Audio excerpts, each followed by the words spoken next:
નમસ્કાર, હું પૂર્ણિમા મયંક વૈદ્ય. આજે હું તમને શેરી ગરબા વિશે વાત કરવાની છું. શેરી ગરબા ફક્ત એક નૃત્ય નથી, પણ ઘણું બધું છે. તે નવરાત્રિ દરમિયાન ગુજરાતના હૃદયનો ધબકાર છે. તે સાંસ્કૃતિક વારસાને જાળવી રાખે છે, સામાજિક બંધનોને જાળવી રાખે છે, આધ્યાત્મિક પરંપરાઓનું સન્માન કરે છે અને આધુનિક સમયને સુંદરતાથી અનુકૂલન કરે છે. ટૂંકમાં, શેરી ગરબા ગુજરાતની જીવંત સંસ્કૃતિ, રીત રિવાજો, પરંપરા અને ભાવનાના જીવંત પ્રતીક તરીકે ઉભરી આવે છે.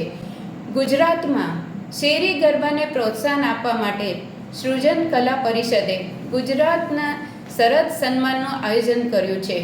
અમે ઓલ ગુજરાત શેરી ગરબા એવોર્ડ્સ 2024માં ભાગ લીધો હતો. એવોર્ડ્સ 2024માં એવોર્ડ સમારંભ સુંદર રીતે સાંસ્કૃતિક કાર્યક્રમો અને મનોરંજનથી ભરપૂર આયોજન કરવામાં આવ્યું હતું. આ વિડીયો દ્વારા હું બધા ગુજરાતી ભાઈઓ અને બહેનોને શેરી ગરબા પ્રોત્સાહન આપવા અને ઓલ ગુજરાત શેરી ગરબા એવોર્ડ સિઝન 2માં ભાગ લેવા અપીલ કરું છું. ગુજરાત શરદ સન્માન રવિવાર 2 નવેમ્બર 2025ના રોજ વડોદરાના પ્રોફેસર CC મહેતા ઓડિટોરિયમ ખાતે યોજાવાનું છે. તો આવો છો ને?